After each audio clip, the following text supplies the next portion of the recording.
Materi 1.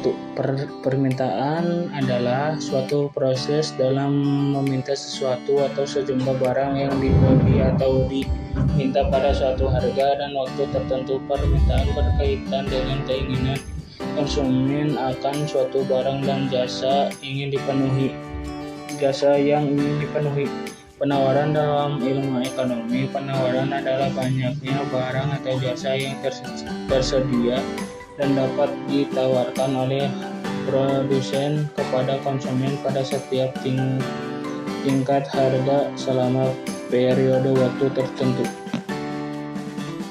Faktor-faktor yang mempengaruhi permintaan dan penawaran pada pasar tradisional. 1.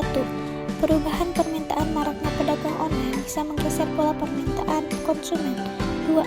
Perubahan penawaran pedagang tradisional mungkin harus beradaptasi dengan tren belanja online. Ini bisa berarti menghadirkan produk-produk yang unik atau lebih berkualitas. 3. Perubahan musim atau hari besar. Perubahan permintaan dan penawaran cukup berpengaruh terhadap perubahan musim atau hari besar. Permintaan dan penawaran bisa melonjak naik ataupun menurun. 4. Pengaruh tren model dan gaya hidup. Jika ada perubahan tren mode atau gaya hidup, hal ini juga bisa mempengaruhi permintaan dan penawaran di pasar tradisional. 5. Faktor ekonomi. Faktor ekonomi berubah dalam faktor-faktor ekonomi seperti perubahan atau harga bahan baku juga bisa mempengaruhi penawaran dan permintaan di pasar tradisional. Dampak kemajuan teknologi terhadap pasar tradisional. Yang pertama, peningkatan persaingan dengan adanya perdagangan online media sosial, pasar tradisional menghadapi persaingan lebih besar. Yang kedua, perubahan preferensi konsumen. Ketersediaan perdagangan online dapat mempengaruhi preferensi konsumen terhadap cara belanja. Dan yang ketiga, penurunan penjualan pasar tradisional. Jika banyak konsumen beralih ke pembelian online, penjual yang di pasar tradisional departemen turun. Yang keempat, peningkatan inovasi adaptasi. Untuk tetap bersaing, pedagang tradisional pasar mungkin akan berusaha meningkatkan kualitas produk, menyediakan layanan tambahan, atau menawarkan pengalaman berbelanja yang lebih personal untuk menarik konsumen. Nah, dari studi kasus tadi diketahui bahwa P1 sama dengan 85.000, P2 sama dengan 75.000, Q1 sama dengan 2, Q2 sama dengan 4.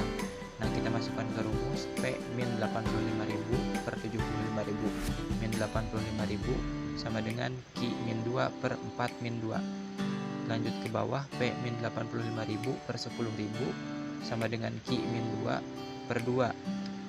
Setelah dikali silangkan, yaitu menjadi 2P min 170 sama dengan 10.000 Q min 20.000.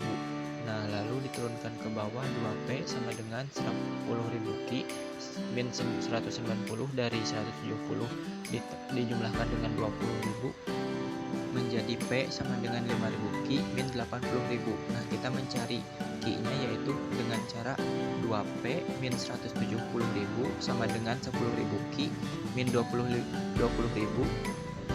turun 10.000 Q sama dengan 150.000 min 2P. Jadi Q sama dengan 15 min 0,0002P. Nah, berikut adalah menentukan harga keseimbangan pasar dengan metode tabel. Nah, dari tabel ini, dari mulai harga 65.000 sampai 95.000, kita dapat menarik bahwa harga keseimbangan pasar ada di angka 80.000 dengan jumlah permintaan 7 dan penawaran 7. Nah, inilah yang disebut dengan harga keseimbangan pasar.